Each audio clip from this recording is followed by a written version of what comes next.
Purge is the fifth and supposed final film of this franchise, and the story follows a section of lawless martyrs who take it upon themselves to continue the body count left over from the annual purge past daybreak to the point of total destruction.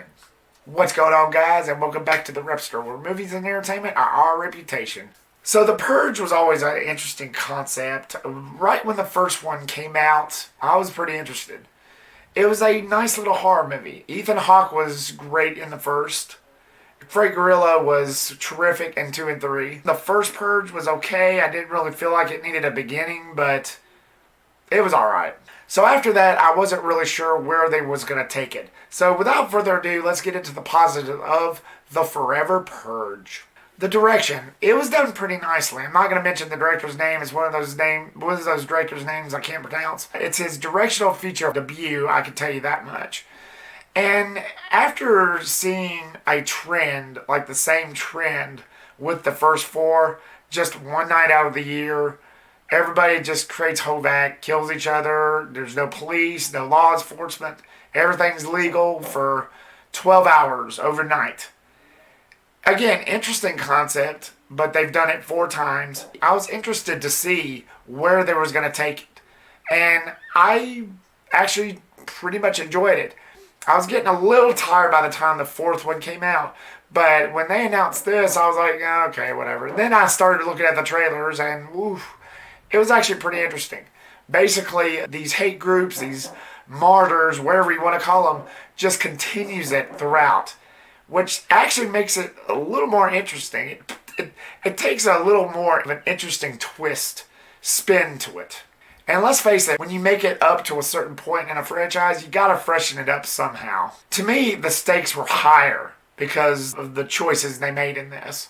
Even with law enforcement, with the Purge being over with, and then you get everything back in order, but then somebody decides to, hey, why stop here?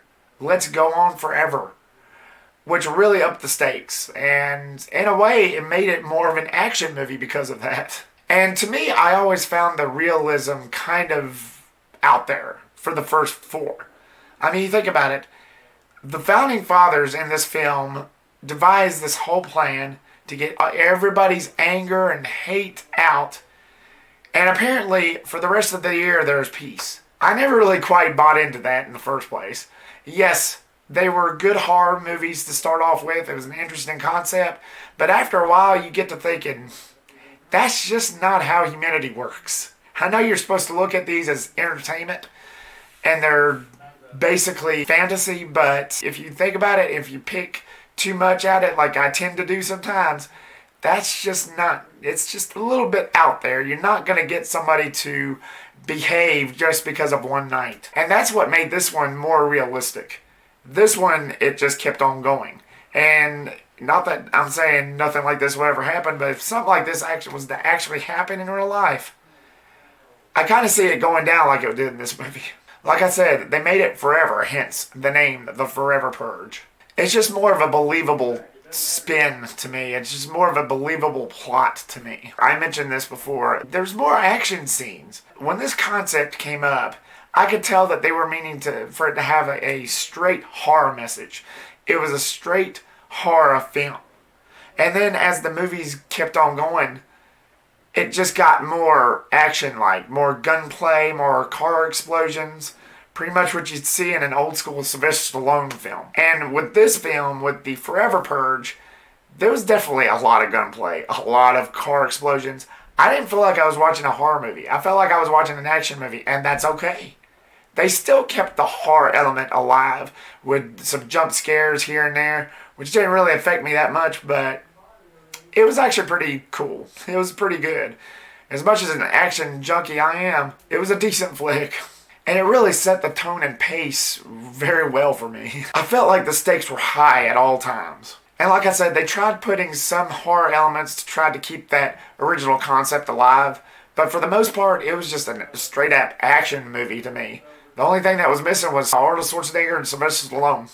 Because the direction that this movie took, basically the whole nation was just losing it. And because of that, you just get a bunch of crazy stuff. It's not like how it was in the first one where you have this family that's locked down in this house, and then you have these people trying to break in, and then once they do, you get some jump scares here and there, some carnage candy here and there, which there was plenty of kills, but it was in an action sense, and it was cool. It was awesome. The characters was pretty decent, namely Josh Lucas, who played like one of the main characters of this, was kind of a replacement for Frank Grillo, and he was pretty decent. I like him as an actor. And let's slide into the mixed. As I mentioned, as with the direction, I like where they took, but story-wise, it was okay. But there wasn't much there. It wasn't really much of a story.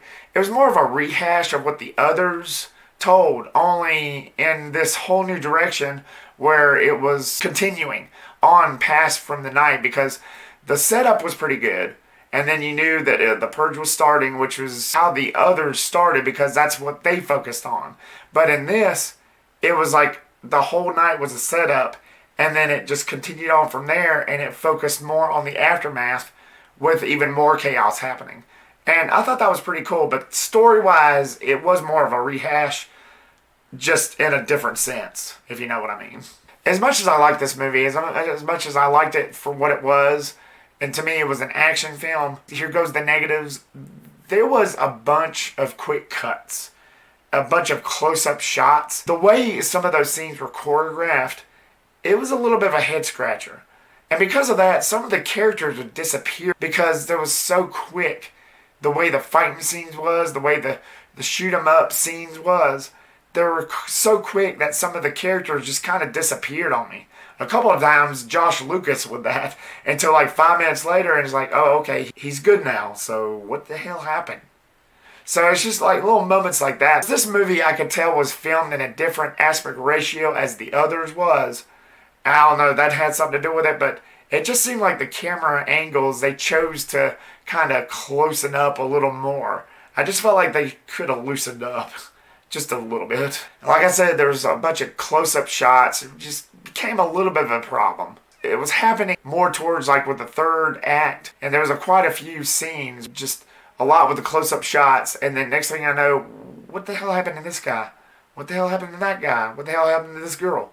And then like 5 minutes later, it's like, oh, there she is. Well, okay, where were you in the fight? What happened? It's just little moments like that that just kind of got on my nerves. It just didn't seem to let up, which was a little disappointing. For many Purge fans, this may not be for you, but if you're willing to accept and let certain things go, then you'll be able to enjoy this sweet delight. The Forever Purge was not a bad film. If you like action movies mixed in with just a sprinkle of horror, then you can accept this. You can accept this for what it is. But if you're a true Purge fan, don't believe you'd enjoy it as much as the other four. But again, it was an interesting concept. It was something to freshen it up, and seeing how this is the final one, I think it was a pretty decent way to end it. And of course, they made a show of this, which I have not seen yet, but it lasted for only like 2 seasons, and I feel like that's the only reason why this movie exists.